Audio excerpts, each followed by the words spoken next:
अगर आपको सूरज की तरह चमकना है तो पहले आपको सूरज की तरह जलना ही होगा। इस वीडियो में आपको मिलेंगे साइंस का 50 सब्जेक्टिव क्वेश्चन जो एग्ज़ाम के व्यू से बहुत ही इम्पोर्टेंट हैं। अगर वीडियो अच्छा लगे तो लाइक, शेयर और सब्सक्राइब ज़रूर कीजिएगा। क्वेश्चन नंबर 1, किसी चालक का प्रतिरोध किन बातों पर निर्भर करता है? उत्तर, किसी चालक का प्रतिरोध निम्नलिखित बातों पर निर्भर करता है। पॉइंट नंबर 1, चालक तार की लंबाई पर। तार की लंबाई जितना ही अधिक होगा, प्रतिरोध उतना ही अधिक होगा, और तार की लंबाई जितना ही कम होगा, प्रतिरोध उतना ही कम होगा। पॉइंट नंबर 2, चालक तार की मोटाई पर। तार जितना ही मोटा होगा, प्रतिरोध उतना ही कम होगा, और तार जितना ही पतला होगा, प्रतिरोध उतना ही अधिक होगा। पॉइंट नंबर 3, चालक के तार पर ताप बढ़ाने पर चालक का प्रतिरोध बढ़ता है। क्वेश्चन नंबर 2, अनविकिरणीय ऊर्जा स्रोत क्या है? कोई 2 उदाहरण दें। उत्तर, अनविकिरणीय ऊर्जा स्रोत। अनविकिरणीय ऊर्जा स्रोत ऊर्जा के वैसे स्रोत हैं जिसका भंडारण सीमित है और वो आने वाले समय में खत्म हो जाएगा। इसे बनाने में लाखों वर्ष लग जाते हैं। उसे अनविकिरणीय ऊर्जा स्रोत कहते हैं, जैसे कोयला, पेट्रोलियम और प्राकृतिक गैस। अगर इसका इसी प्रकार दोहन होता रहा तो आने वाले समय में ये सभी संसाधन खत्म हो जाएंगे। क्वेश्चन नंबर 3, उत्तल लेंस और अवतल लेंस में अंतर लिखें। उत्तर, उत्तल लेंस और अवतल लेंस में निम्नलिखित अंतर हैं। उत्तल लेंस बीच में मोटा तथा किनारे पर पतला होता है। अवतल लेंस बीच में पतला तथा किनारे पे मोटा होता है। दूसरा, उत्तल लेंस का फोकस दूरी धनात्मक होता है। अवतल लेंस की फोकस दूरी ऋणात्मक होता है। तीसरा, उत्तल लेंस को अभिसारी लेंस कहते हैं, जबकि अवतल लेंस को अपसारी लेंस कहते हैं। चौथा, उत्तल लेंस का उपयोग दूरदृष्टि को ठीक करने में किया जाता है, जबकि अवतल लेंस का उपयोग निकट दृष्टि दोष को दूर करने में किया जाता है।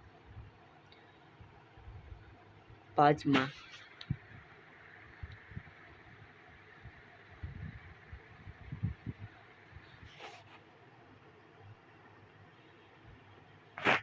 क्वेश्चन नंबर 4, सरल सूक्ष्मदर्शी क्या है? इसका एक किरण आरेख कीजिए।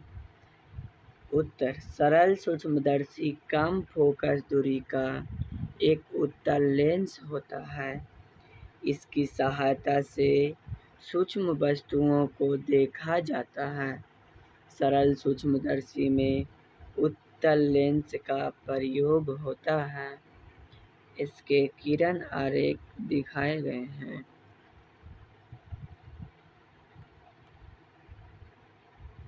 क्वेश्चन नंबर 5, विद्युत मोटर का क्या सिद्धांत है? उत्तर, विद्युत मोटर का सिद्धांत, जब किसी कुंडली को चुंबकीय क्षेत्र में रखकर उसमें विद्युत धारा प्रवाहित करते हैं तो उस पर एक बलयुग्म कार्य करने लगता है। यह बलयुग्म कुंडली को लगातार घुमाते रहता है।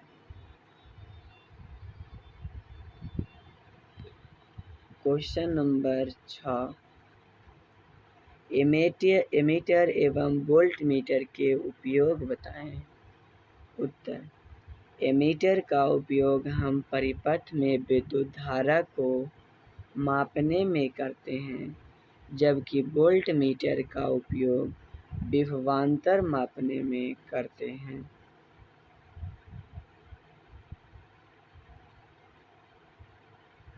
क्वेश्चन नंबर 7, आँख की समंजन क्षमता से क्या तात्पर्य है।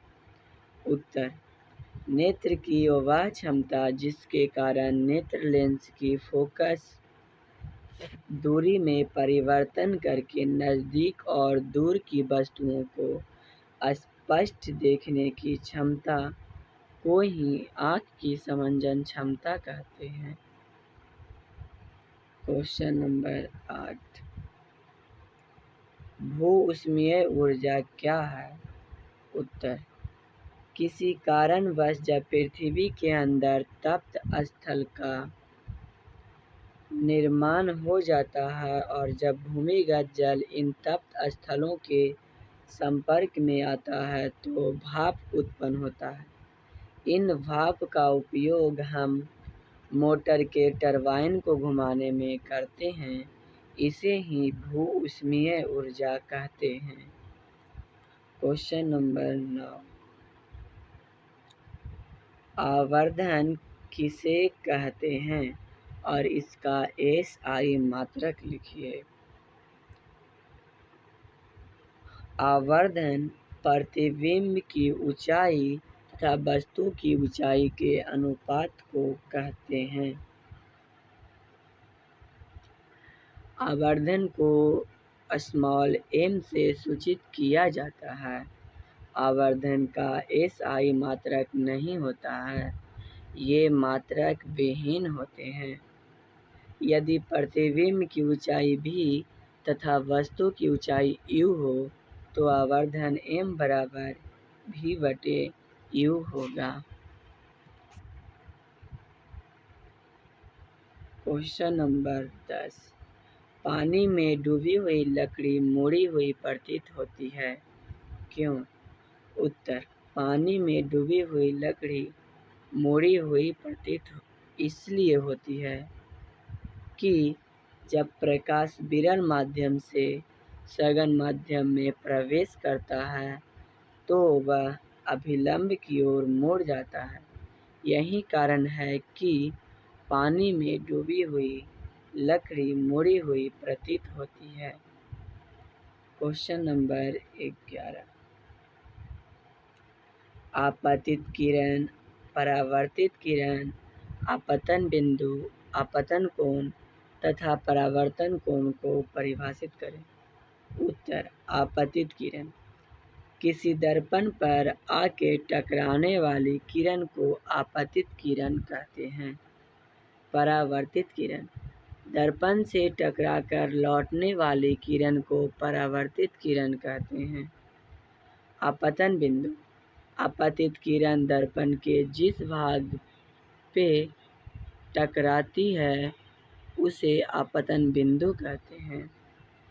आपतन कोण आपतित किरण और अभिलंब के बीच के कोण को आपतन कोण कहते हैं।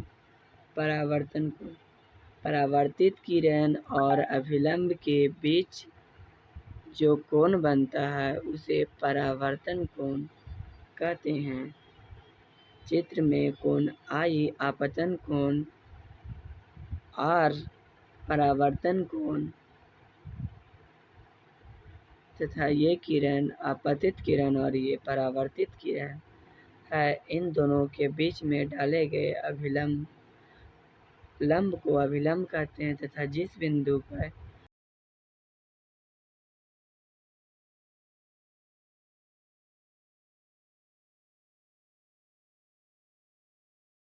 डाले गए अभिलंब लंब को अभिलंब कहते हैं तथा जिस बिंदु पर आपतित किरण आती है उसे आपतन बिंदु कहते हैं। क्वेश्चन नंबर 12, दीर्घ दृष्टि दोष क्या है? इसे दूर किस तरह कर सकते हैं? आंसर, दीर्घ दृष्टि दोष नेत्र का वह दोष जिसके कारण दूर की वस्तु स्पष्ट दिखाई देती है तथा नज़दीक की वस्तु स्पष्ट दिखाई नहीं देती है, तो इसे दीर्घ दृष्टि दोष कहते हैं। दीर्घ दृष्टि दोष में नेत्र गोलक छोटा हो जाता है और रेटिना पर प्रतिबिंब नहीं बन पाता है। इस दोष को दूर करने के लिए उत्तल लेंस के चश्मे का प्रयोग किया जाता है।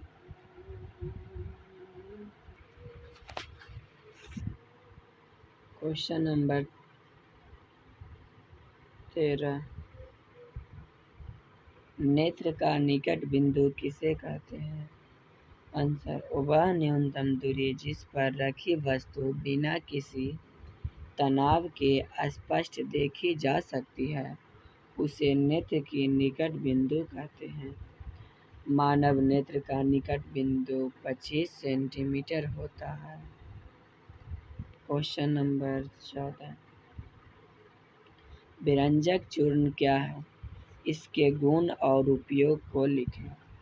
उत्तर, यदि शुष्क बुझे हुए चूने को जब क्लोरीन गैस से अभिक्रिया कराई जाती है तो विरंजक चूर्ण का निर्माण होता है। विरंजक चूर्ण का गुण। पहला गुण, विरंजक चूर्ण पीले रंग का चूर्ण है। इसमें क्लोरीन की तीखी गंध होता है। दूसरा, यह जल में घुलनशील है लेकिन पूरी तरह जल में नहीं घुलता है। तीसरा, यह वायु में कार्बन डाइऑक्साइड के साथ अभिक्रिया करके क्लोरीन को खो देता है। विरंजक चूर्ण का उपयोग। पहला, कागज तथा कपड़ा उद्योग में विरंजक के रूप में। दूसरा, पेयजल के रोगाणु को नष्ट करने में इसका उपयोग किया जाता है। तीसरा, यह क्लोरोफॉर्म बनाने में प्रयुक्त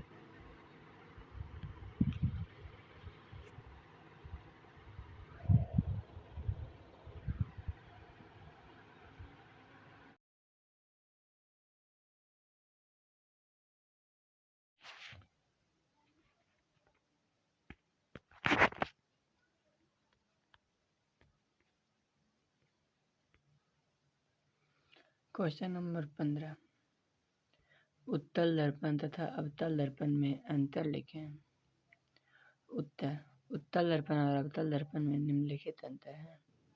पॉइंट नंबर पहला, उत्तल दर्पण की परावर्तक सतह आगे के तरफ उभरा होता है तथा अवतल दर्पण की परावर्तक सतह अंदर की तरफ धंसा होता है। पॉइंट नंबर दूसरा, उत्तल दर्पण में हमेशा काल्पनिक प्रतिबिंब बनता है जबकि अवतल दर्पण में काल्पनिक और वास्तविक दोनों प्रकार के प्रतिबिंब बनते हैं। पॉइंट नंबर तीसरा, इसमें छोटा प्रतिबिंब बनता है जबकि अवतल दर्पण में बड़ा, छोटा और वस्तु के बराबर तीनों प्रकार के प्रतिबिंब बनते हैं। पॉइंट नंबर 4, इसमें सीधा प्रतिबिंब बनता है जबकि अवतल दर्पण में सीधा, उल्टा दोनों प्रकार के प्रतिबिंब बनते हैं। उत्तल दर्पण का दृष्टि क्षेत्र बड़ा होता है जबकि अवतल दर्पण का दृष्टि क्षेत्र छोटा होता है। क्वेश्चन नंबर 16, धातु और अधातु क्या है? उदाहरण देकर समझाएं। उत्तर, धातु जिस तत्व के बाह्यतम या अंतिम कक्षा में 1, 2 या 3 इलेक्ट्रॉन होते हैं उसे धातु कहते हैं। उदाहरण, सोडियम जिसकी परमाणु संख्या 11 होती है, इलेक्ट्रॉनिक विन्यास 2, 8 और 1, इसके बाह्यतम शेल में 1 इलेक्ट्रॉन है। मैग्नीशियम Mg जिसकी परमाणु संख्या 12 और इलेक्ट्रॉनिक विन्यास 2, 8, 2 होती है, इसके बाह्यतम शेल में 2 इलेक्ट्रॉन है।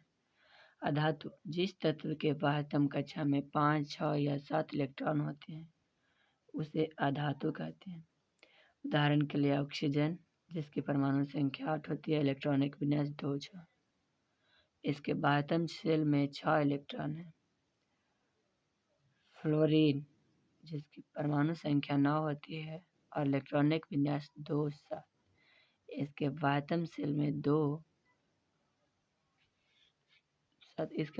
में 7 इलेक्ट्रॉन होते हैं। क्वेश्चन नंबर 17, भर्जन तथा निस्तापन में अंतर लिखें। उत्तर, भर्जन और निस्तापन में निम्नलिखित अंतर है।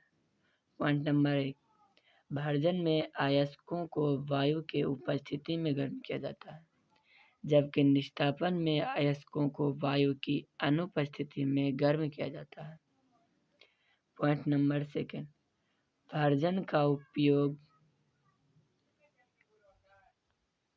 भर्जन का उपयोग सल्फाइड अयस्कों में किया जाता है, जबकि निस्तापन का उपयोग कार्बोनेट तथा हाइड्रेट अयस्कों में किया जाता है।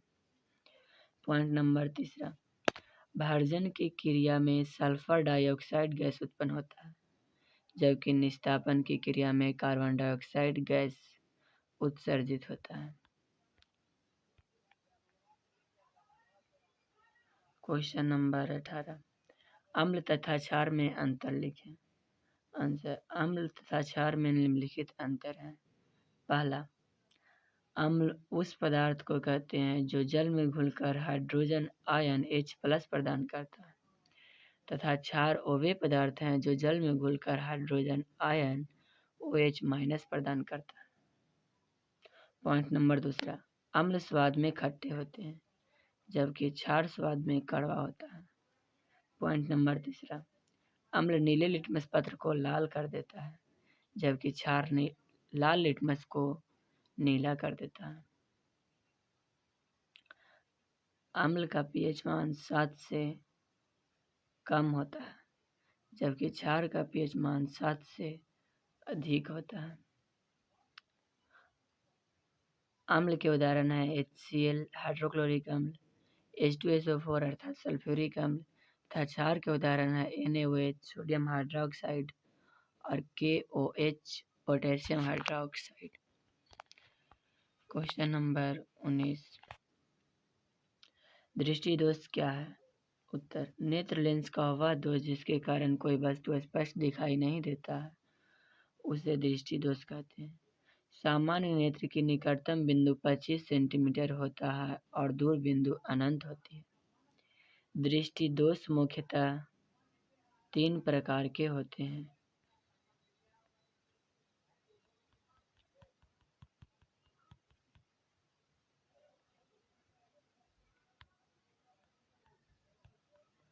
दृष्टि दोष मुख्यतः 4 प्रकार के होते हैं। पहला निकट दृष्टि दोष, दूसरा दूर दृष्टि दोष, तीसरा जरा दृष्टि दोष, चौथा आबंधकता, जिसमें 3 ही दोष सबसे प्रमुख होते हैं। क्वेश्चन नंबर 20,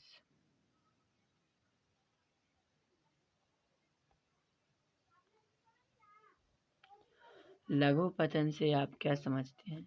आंसर, किसी कारणवश जब गर्म तार और ठंडा तार एक दूसरे के संपर्क में आ जाते हैं तो लघु पतन की स्थिति उत्पन्न हो जाती है। इस परिस्थिति में प्रतिरोध शून्य हो जाता है और धारा का प्रवाह तीव्र हो जाता है। धारा का प्रवाह तीव्र होने के कारण ताप उत्पन्न होता है, जिससे परिपथ में आग लगने का भय रहता है। इसे ही लघु पतन कहा जाता है। इसके कारण परिपथ में लगे हुए उपकरण जल जाते हैं। क्वेश्चन नंबर 21,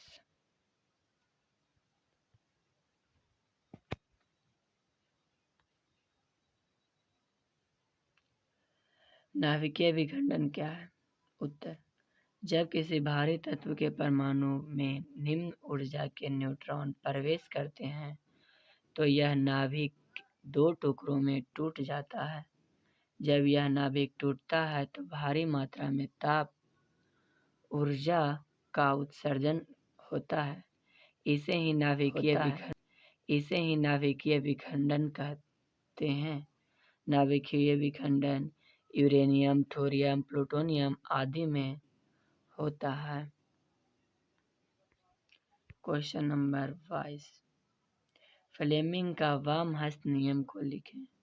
उत्तर, हम अपनी बाईं हाथ के 3 अंगुलियां मध्यमा, तर्जनी और अंगूठे को परस्पर लंबवत इस प्रकार फैलाएं कि मध्यम धारा की दिशा को बताए, तर्जनी चुंबकीय क्षेत्र की दिशा को बताए और अंगूठा धारावाही चालक पर लगे बल की दिशा को बताए, तो इसे ही फ्लेमिंग का वाम हस्त नियम कहते हैं।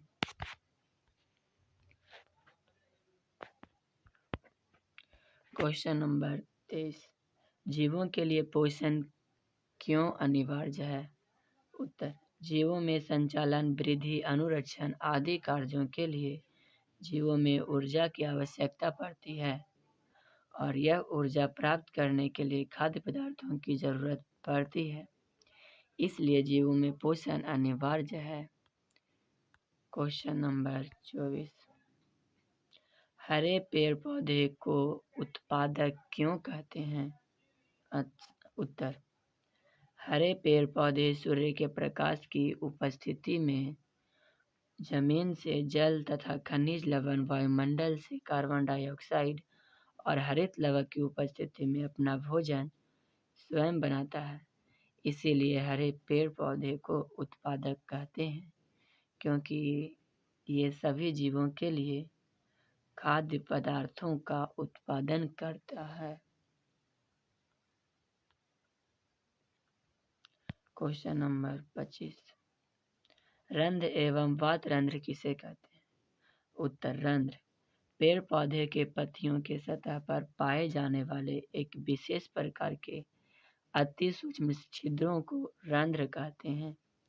वात रंध्र पेड़ पौधों के छालों पर गैसों के विनिमय के लिए पाए जाने वाले छिद्र को वात रंध्र कहते हैं। क्वेश्चन नंबर 26, श्वासोच्छ्वास को परिभाषित करें। उत्तर, वह क्रिया जिसमें जीव वातावरण से ऑक्सीजन ग्रहण करते हैं तथा कार्बन डाइऑक्साइड शरीर से बाहर निकालते हैं, तो इसे श्वासोच्छ्वास कहते हैं। क्वेश्चन नंबर 27, रक्त किनसे बना होता है? उत्तर, रक्त निम्नलिखित पदार्थों से मिलकर बना होता है। पहला, इसमें प्लाज्मा होती है। दूसरा, लाल रक्त कणिकाएं होती हैं। तीसरा, श्वेत रक्त कणिकाएं होती हैं तथा प्लेटलेट्स होती हैं। क्वेश्चन नंबर 28, हमारे शरीर में हीमोग्लोबिन की कमी से क्या होता है? उत्तर, हमारे शरीर में अगर हीमोग्लोबिन की कमी हो जाती है तो एनीमिया रोग हो जाता है। हमें श्वसन में ऑक्सीजन की कमी हो जाती है, जिसके कारण हम जल्दी थक जाते हैं। हमारा वजन कम हो जाता है, हमारा रंग पीला पड़ जाता है और कमजोरी का अनुभव होता है। क्वेश्चन नंबर 29, विद्युत बल्ब में निष्क्रिय गैस क्यों भरी जाती है? उत्तर, विद्युत बल्ब का फिलामेंट टंगस्टन का बना होता है। यदि विद्युत बल्ब के अंदर हवा भर दिया जाए और विद्युत धारा प्रवाहित किया जाए तो यह हवा के ऑक्सीजन से ऑक्सीकृत होकर टूट जाता है।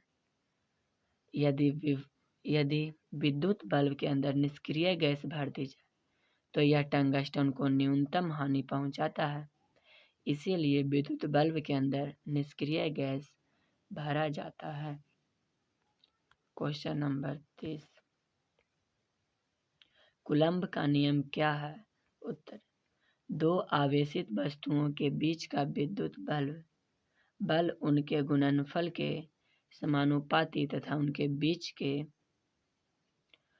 दूरी के वर्ग के व्युत्क्रमानुपाती होता है। इसे ही कूलम्ब का नियम कहते हैं। अर्थात F बराबर K Q1 into Q2 by R square.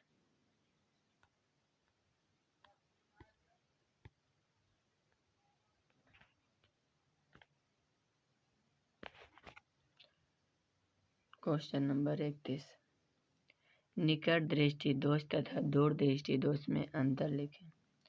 उत्तर, निकट दृष्टि दोष तथा दूर दृष्टि दोष में निम्नलिखित अंतर है। पॉइंट नंबर पहला, इस दोष में मनुष्य निकट की वस्तु देख सकता है, दूर की नहीं देख सकता, तथा दूर दृष्टि दोष में मनुष्य दूर की वस्तु देख सकता है लेकिन निकट की वस्तु नहीं देख सकता। निकट दृष्टि दोष में प्रतिबिंब रेटिना के आगे बनता है, जबकि दूर दृष्टि दोष में प्रतिबिंब रेटिना के पीछे बनता है। पॉइंट नंबर 3, निकट दृष्टि दोष में आंख की गोलाई बढ़ जाती है, जबकि दूर दृष्टि दोष में आंख की गोलाई कम जाती है। पॉइंट नंबर 4, निकट दृष्टि दोष को दूर करने के लिए अवतल लेंस का प्रयोग किया जाता है, तथा दूर दृष्टि दोष को दूर करने के लिए उत्तल लेंस का प्रयोग किया जाता है। पॉइंट नंबर 5, निकट दृष्टि दोष में फोकस दूरी कम जाती है, जबकि दूर दृष्टि दोष में फोकस दूरी बढ़ जाती है। क्वेश्चन नंबर 32, साफ आकाश नीला क्यों प्रतीत होता है? उत्तर, जब सूर्य का प्रकाश वायुमंडल से होकर गुजरता है तो वायुमंडल में उपस्थित छोटे छोटे धूलकण नीले रंग का प्रकीर्णन सबसे अधिक करता है, जिसके कारण नीला रंग चारों ओर फैल जाता है। यही कारण है कि आकाश का रंग नीला प्रतीत होता है। क्वेश्चन नंबर 33, चालक और अचालक पदार्थ क्या है? उत्तर, चालक पदार्थ वैसे पदार्थ जिससे विद्युत धारा आसानी से प्रवाहित होता है उसे चालक पदार्थ कहते हैं, जैसे एल्यूमीनियम, लोहा, चांदी, तांबा इत्यादि। सभी धातुएं विद्युत के चालक होती हैं। अब बाद में पीवी प्लैटिनम अर्थात लेड सीसा जो विद्युत का अचालक या कुचालक होती है। क्वेश्चन नंबर, अचालक पदार्थ किसे कहते हैं? वैसे पदार्थ जिससे विद्युत धारा प्रवाहित नहीं होता है उसे अचालक पदार्थ कहते हैं, जैसे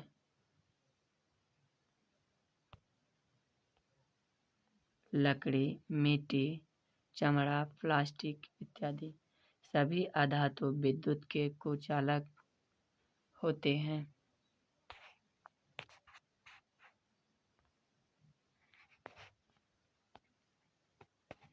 क्वेश्चन नंबर 34, प्रकाश क्या है? इसकी विशेषताओं को लिखिए। उत्तर, प्रकाश एक ऐसा माध्यम है जिसके द्वारा किसी वस्तु को देखने की अनुभूति होती है, उसे प्रकाश कहते हैं। प्रकाश की विशेषता, प्रकाश ऊर्जा का एक रूप है। सेकंड नंबर, प्रकाश एक चुंबकीय तरंग भी है। तीसरा नंबर, प्रकाश की चाल सबसे अधिक निर्वात में होता है। चौथा नंबर, प्रकाश सदैव सीधी रेखा में गमन करती है। पांचवा नंबर, प्रकाश एक अनुप्रस्थ तरंग है। और छठा नंबर, प्रकाश के चाल निर्वात में 3 × 10⁸ मीटर पर सेकंड होती है। क्वेश्चन नंबर 35, प्रकाश का प्रकीर्णन से आप क्या समझते हैं? इसे एक उदाहरण देकर समझाएं। उत्तर, जब प्रकाश की किरणें किसी कण से टकराकर सभी दिशाओं में फैल जाती है तो इसी घटना को प्रकाश का प्रकीर्णन कहते हैं। उदाहरण, प्रकाश के प्रकीर्णन के कारण ही आकाश का रंग नीला दिखाई देता है। वायुमंडल में नीले रंग का प्रकीर्णन सबसे अधिक होता है।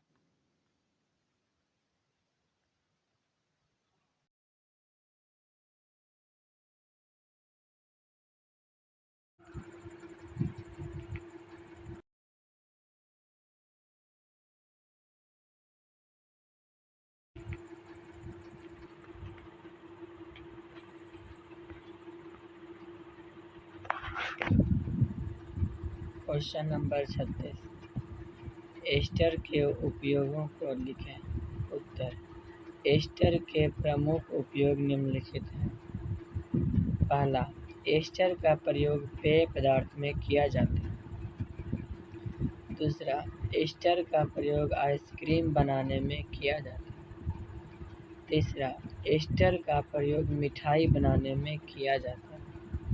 चौथा, एस्टर का प्रयोग इत्र बनाने में किया जाता है। क्वेश्चन नंबर 37, 24 कैरेट सोना से आप क्या समझते हैं?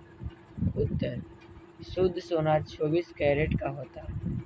यह बहुत मुलायम और नरम होता है, जिससे आभूषण नहीं बनाया जा सकता। इसे कठोर बनाने के लिए इसमें तांबा या चांदी मिलाई जाती है, ताकि आभूषण बन पाए। हमारे देश में आभूषण बनाने के लिए प्रायः 22 कैरेट सोने का प्रयोग किया जाता है। आभूषण बनाने में 22 भाग सोना तथा 2 भाग चांदी, तांबा या चांदी मिलाया जाता है। क्वेश्चन नंबर 38, रेलवे का सिग्नल लाल रंग का होता है, क्यों? उत्तर, लाल रंग का तरंगदैर्ध्य बहुत ही अधिक होता है, जिसके कारण लाल रंग का प्रकीर्णन बहुत ही कम होता है और यह रंग कम फैलता है। जब यह रंग कम फैलता है तो कोहे या धुएं में स्पष्ट दिखाई देता है। इसलिए रेलवे का सिग्नल लाल रंग का होता है। क्वेश्चन नंबर 39, ब्रिक के 4 कार्यों को लिखें। उत्तर, ब्रिक के 4 कार्य निम्नलिखित हैं। पहला, ब्रिक नाइट्रोजनी पदार्थों को शरीर से बाहर निष्कासित करता है। दूसरा, शरीर में जल की मात्रा को संतुलित बनाने में सहायक होता है। तीसरा, शरीर में अम्ल क्षार की मात्रा को संतुलित रखता है। चौथा, लवण की संतुलन में सहायक होता है। क्वेश्चन नंबर 40, प्रत्यावर्ती धारा तथा दिष्ट धारा में अंतर लिखें। उत्तर, प्रत्यावर्ती धारा एवं दिष्ट धारा में 5 अंतर निम्नलिखित हैं। पॉइंट नंबर पहला, इससे धारा का मान और दिशा समय के साथ दोनों बदलते रहते हैं, जबकि दिष्ट धारा में धारा का मान और दिशा समय के साथ नहीं बदलते हैं। पॉइंट नंबर दूसरा, प्रत्यावर्ती धारा को दूर इलाकों में भेजा जा सकता है, जबकि दिष्ट धारा को दूर इलाकों में नहीं भेजा जा सकता है। प्रत्यावर्ती धारा काफी घातक होता है, जबकि दिष्ट धारा कम घातक होता है।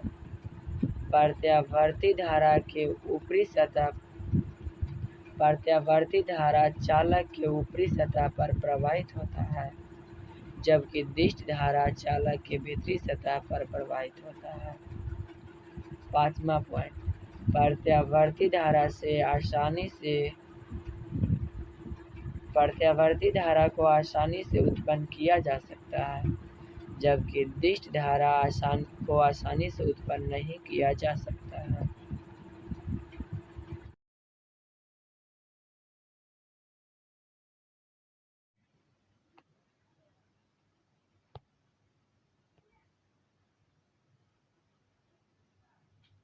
क्वेश्चन नंबर 41, ओजोन क्या है? उत्तर, ओजोन ऑक्सीजन का एक अपरूप है। ओजोन का एक अणु ऑक्सीजन के 3 परमाणुओं से मिलकर बना होता है। ओजोन का अणुसूत्र O3 होता है। ओजोन परत वायुमंडल के बाहरी सतहों में पाया जाता है, जो पराबैंगनी किरणों से हमें रक्षा प्रदान करता है। क्वेश्चन नंबर 42, ऐसे 2 ऊर्जा स्रोतों के नाम लिखिए जिसे आप नवीकरणीय मानते हैं। उत्तर, पवन ऊर्जा और सौर सेल को नवीकरणीय ऊर्जा स्रोत मानते हैं, क्योंकि एक बार नष्ट हो जाने पर पुनः हमें प्राप्त हो सकते हैं। क्वेश्चन नंबर 43, ऑक्सीश्वसन था अनॉक्सीश्वसन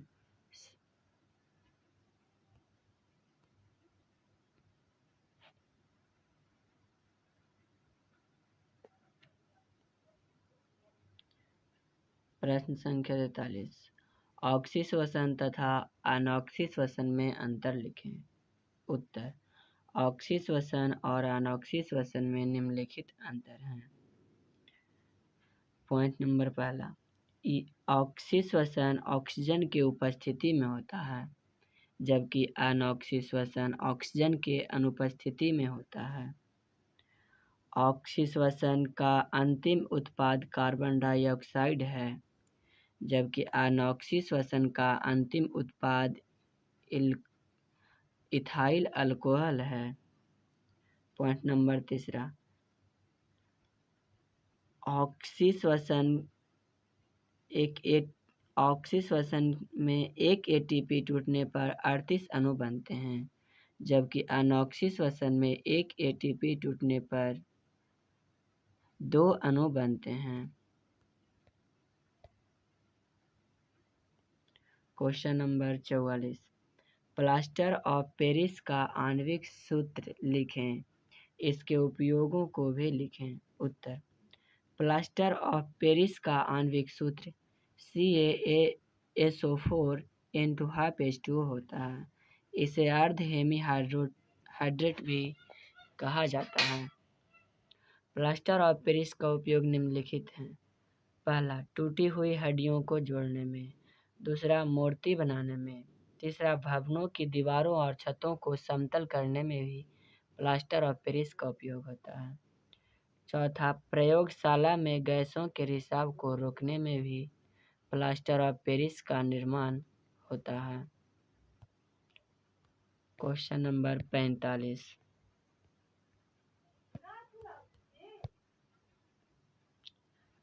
मेंडलीव की आवर्त सारणी तथा आधुनिक आवर्त सारणी में अंतर को लिखें। उत्तर, मेंडलीव की आवर्त सारणी तथा आधुनिक आवर्त सारणी में निम्नलिखित अंतर हैं। पॉइंट नंबर पहला, मेंडलीव की आवर्त सारणी तत्वों के परमाणु द्रव्यमान पर आधारित है, जबकि आधुनिक आवर्त सारणी तत्व के परमाणु संख्या पर आधारित है। पॉइंट नंबर दूसरा, मेंडलीव की आवर्त सारणी में अक्रिय गैसों के लिए कोई स्थान नहीं दिया गया है, जबकि आधुनिक आवर्त सारणी में अक्रिय गैसों को वर्ग 18 में रखा गया है। पॉइंट नंबर तीसरा, मेंडलीव की आवर्त सारणी में कुल 6 क्षैतिज पंक्तियां एवं 8 उदग्र स्तंभ हैं, जबकि आधुनिक आवर्त सारणी में कुल 7 क्षैतिज पंक्तियां एवं 18 उदग्र स्तंभ हैं। मेंडलीव की आवर्त सारणी में 7 क्षैतिज पंक्तियां और 9 उदग्र स्तंभ हैं। पॉइंट नंबर चौथा, मेंडलीव के आवर्त सारणी में कुछ दोष हैं, जबकि आधुनिक आवर्त सारणी मेंडलीव के सभी आवर्त सारणी के दोषों को दूर कर दिया है। हालांकि आधुनिक आवर्त सारणी में भी कुछ दोष हैं, जैसे हाइड्रोजन का स्थान कहीं और एस ब्लॉक में होना।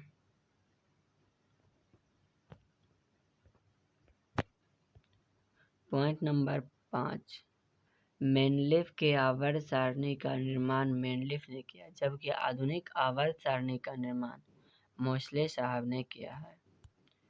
क्वेश्चन नंबर 46, प्रकाश का परावर्तन क्या होता है और इसके नियम को लिखें। उत्तर, जब प्रकाश की किरणें किसी दर्पण या चमकीली सतह से टकराकर पुनः उसी माध्यम में लौट जाती है तो उसे प्रकाश का परावर्तन कहते हैं। प्रकाश के परावर्तन के दो आपतन नियम कोण परावर्तन कोण के बराबर होता है। दूसरा, आपतित किरण, परावर्तित किरण तथा आपतन बिंदु पर डाला गया लंब तीनों एक ही तल में होते हैं। क्वेश्चन नंबर 47, उत्तल दर्पण, अवतल दर्पण और समतल दर्पण के दो उपयोग को लिखें। उत्तर, उत्तल दर्पण के उपयोग साइड मिरर के रूप में तथा किसी भी वस्तु का छोटा प्रतिबिंब बनाने में होता है।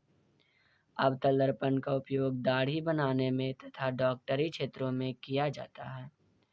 समतल दर्पण का उपयोग एक से अधिक प्रतिबिंब बनाने में तथा अपना चेहरा देखने के लिए किया जाता है। क्वेश्चन नंबर 48, रासायनिक अभिक्रिया किसे कहते हैं। उत्तर, दो या दो से अधिक पदार्थ मिलकर जब एक या एक से अधिक नए गुणधर्म वाले पदार्थ का निर्माण करते हैं तो उसे रासायनिक अभिक्रिया कहते हैं। उदाहरण, हाइड्रोजन और ऑक्सीजन के संयोग होने से जल का निर्माण होता है। H2 + O2 अभिक्रिया करके H2O का निर्माण करता है। क्वेश्चन नंबर 49, भर्जन तथा निस्तापन में अंतर लिखें। उत्तर, भर्जन तथा निस्तापन में निम्नलिखित अंतर हैं। पॉइंट नंबर पहला, भर्जन में अयस्कों को वायु के उपस्थिति में गर्म किया जाता है, जबकि निस्तापन में अयस्कों को वायु की अनुपस्थिति में गर्म किया जाता है। पॉइंट नंबर दूसरा, भर्जन का प्रयोग सल्फाइड अयस्कों में किया जाता है, जबकि निस्तापन का प्रयोग कार्बोनेट तथा हाइड्रेट अयस्कों में किया जाता है। पॉइंट नंबर तीसरा, भर्जन की क्रिया में सल्फर डाइऑक्साइड गैस उत्सर्जित होता है, जबकि निस्तापन की क्रिया में कार्बन डाइऑक्साइड गैस उत्सर्जित होता है। क्वेश्चन नंबर 50, निम्न पदों की परिभाषा लिखें। पहला, खनिज, दूसरा अयस्क, तीसरा गैस। उत्तर, खनिज पृथ्वी के परत में उपस्थित धातु युक्त ठोस पदार्थ को खनिज कहते हैं। अयस्क, जिस खनिज से किसी धातु को प्रचुर मात्रा में कम खर्च पर आसानी से प्राप्त किया जा सके वह खनिज उस धातु का अयस्क कहलाता है। एग्जाम्पल, एल्युमिनियम का ऑक्साइड बॉक्साइड होता है। तीसरा, गैंग, अयस्क के साथ उपस्थित अशुद्धियों को ही गैंग कहते हैं। अगर वीडियो अच्छी लगी हो तो लाइक, शेयर एंड सब्सक्राइब।